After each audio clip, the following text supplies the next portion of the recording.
Bismillahirrahmanirrahim. Assalamualaikum warahmatullahi wabarakatuh. Halo teman-teman kelas 5, apa kabar? Semoga kalian dan keluarga sehat-sehat saja di rumah ya. Pada kesempatan kali ini, Bapak akan menyampaikan materi tentang Asmaul Husna dan kitab-kitab Allah. Mari kita awali pembelajaran kali ini dengan bacaan basmalah agar video kali ini dapat dipahami dengan baik. Bismillahirrahmanirrahim. Nah, teman-teman, Allah itu memiliki nama-nama yang baik dan indah yang disebut dengan Asmaul Husna. Yang berjumlah berapa, teman-teman? Ya, betul, berjumlah 99. Nah, pada kesempatan kali ini, Bapak akan menyampaikan 4 Asmaul Husna, yaitu Al-Mumit, Al-Hayyu, Al-Qayyum, dan Al-Ahad. Al-Mumit mengandung arti yang maha mematikan, Al-Hayyu yang maha hidup, Al-Qayyum yang maha berdiri atau yang maha mandiri, Al-Ahad yang maha esa. Baik teman-teman, mari kita hafalkan 4 Asmaul Husna ini beserta artinya. Bapak kasih waktu untuk menghafalkan, setelah itu kalian tebak apa arti Asmaul Husna yang muncul setelah ini. Nah teman-teman, silahkan kalian tebak arti Asmaul Husna yang muncul di layar.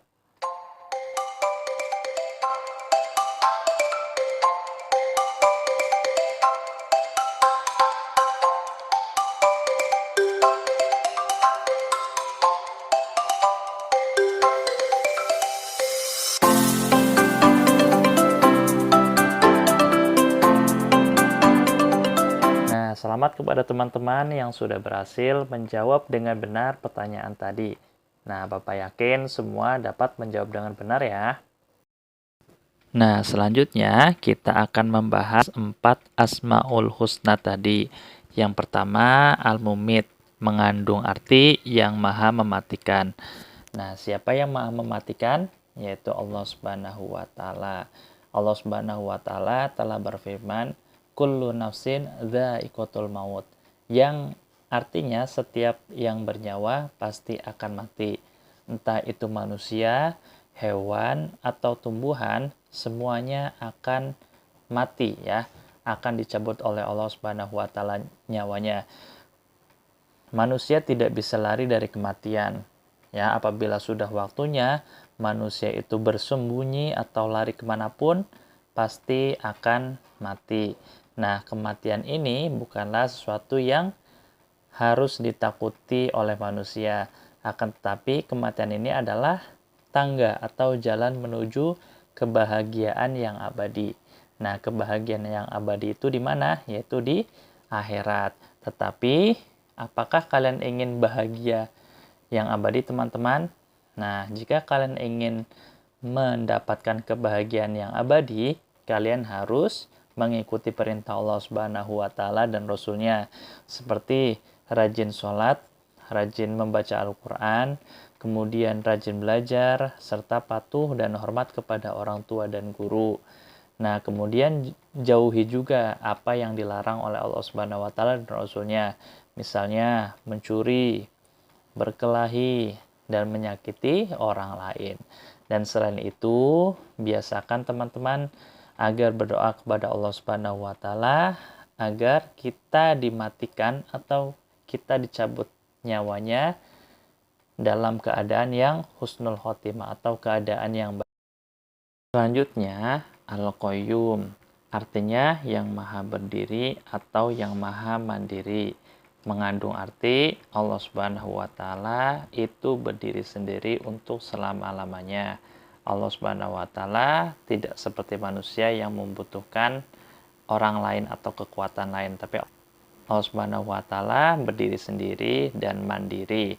Nah, Allah Subhanahu wa Ta'ala memberikan pendidikan kepada manusia supaya hidup tidak selalu bergantung kepada orang lain.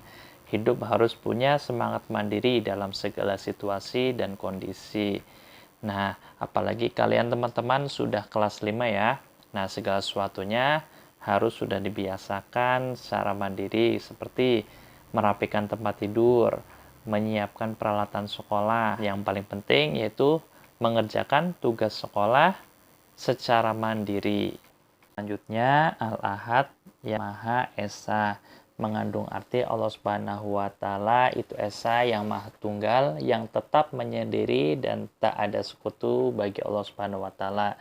Allah Subhanahu wa Ta'ala mandiri, tidak membutuhkan yang lainnya. Nah, sifat ini memberi pelajaran kepada kita agar selalu mandiri dan tidak tergantung kepada orang lain, seperti contoh pada Al-Qayyum tadi. Nah, Allah Subhanahu wa Ta'ala juga Esa, artinya tidak memiliki anak dan tidak diperanak. Selanjutnya, Al-Hayyu, yang Maha Hidup. Nah, mengandung arti bahwa yang memberi hidup, bahwa kita sebagai manusia, hewan, dan tumbuhan yang memberikan kehidupan kita atau yang memberi nyawa kepada kita adalah Allah Subhanahu wa Ta'ala. Dan kita harus bersyukur kepada Allah Subhanahu wa Ta'ala sudah diberi kesempatan untuk hidup. Dan kita harus bersyukur juga kita sekarang hidup dalam keadaan yang sehat, karena banyak saudara-saudara kita yang sedang diuji Allah Subhanahu wa Ta'ala melalui penyakit. Ya, kita doakan semoga mereka cepat sembuh ya teman-teman ya. Kita sebagai manusia yang sudah diberi kenikmatan, sudah diberi nyawa Allah Subhanahu wa Ta'ala, kita berkewajiban memelihara dan menjaga tubuh kita ya, dengan cara makan dan minum yang teratur, kemudian jangan berlebihan, selalu memelihara kebersihan agar tetap sehat. Nah, sedangkan perilaku yang lain juga contohnya membantu orang lain dengan membantu kelangsungan hidup orang lain, seperti sedekah, kemudian berbagi makanan, berbagi minuman kepada orang yang membutuhkan. Baik, selanjutnya kita akan belajar tentang kitab-kitab Allah Subhanahu wa Ta'ala.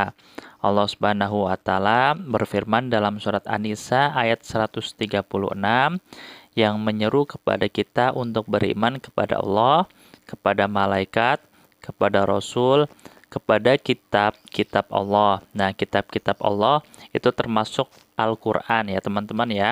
Dan kita juga harus beriman kepada kitab-kitab yang diturunkan sebelum Al-Quran. Nah, di ayat ini dijelaskan bahwa manusia yang tidak mau beriman kepada kitab-kitab Allah termasuk atau tergolong orang-orang yang sesat.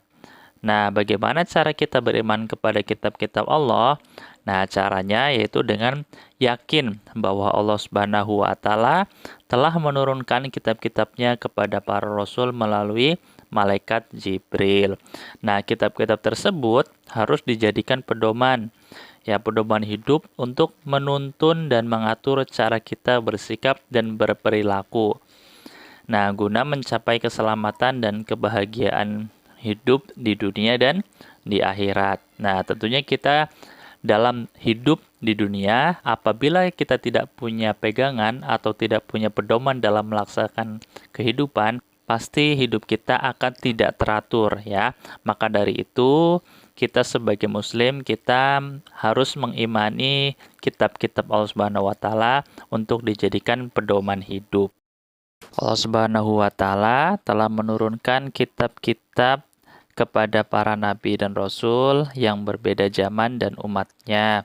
Semua kitab dijadikan sumber kebenaran dan petunjuk untuk memperoleh keselamatan dan kebahagiaan dunia dan akhirat. Nah, kitab-kitab Allah tersebut yang wajib kita imani berjumlah 4, yaitu kitab Taurat, kitab Zabur, kitab Injil, dan kitab Al-Quran. Nah, yang pertama kitab Taurat diturunkan kepada Nabi Musa alaihi salam. Nah, kitab ini ditunjukkan kepada Bani Israel. Dan kitab Zabur diturunkan kepada Nabi Daud alaihi salam. Dan kitab Injil diturunkan kepada Nabi Isa alaihi salam. Dan kitab terakhir yaitu kitab Al-Quran, yaitu kitab yang diturunkan kepada Nabi Muhammad Sallallahu Alaihi Wasallam. Nah, peristiwa turunnya Al-Quran dikenal dengan nuzulul Quran yang terjadi pertama kali ketika Nabi Muhammad SAW menyendiri di Gua Hiro di kota Mekah. Nah, Al-Quran ini merupakan kitab yang paling lengkap dan merupakan penyempurna bagi kitab-kitab sebelumnya. Al-Quran ini diwahyukan selama 22 tahun, 2 bulan, dan 22 hari. Al-Quran juga diturunkan untuk seluruh umat manusia sebagai rahmat bagi semesta alam atau disebut dengan rahmatan lil alamin. Mengimani kitab-kitab Allah bukan hanya sekedar percaya adanya kitab-kitab tersebut. Nah, tetapi kita juga harus menjaga dan merawatnya dengan cara rajin membaca Al-Quran, kemudian belajar dan menghafal ayat dan surat dari Al-Quran, serta mengamalkan ajaran yang ada di dalam Al-Quran dalam kehidupan sehari-hari. Nah, itulah pelajaran pada video kali ini tentang Asmaul Husna dan kitab-kitab Allah. Semoga kalian dapat memahami video kali ini. Demikian video kali ini, Bapak tutup. Apabila ada salah-salah, Bapak mohon maaf. Billahi taufik walhidayah. Wassalamualaikum warahmatullahi wabarakatuh.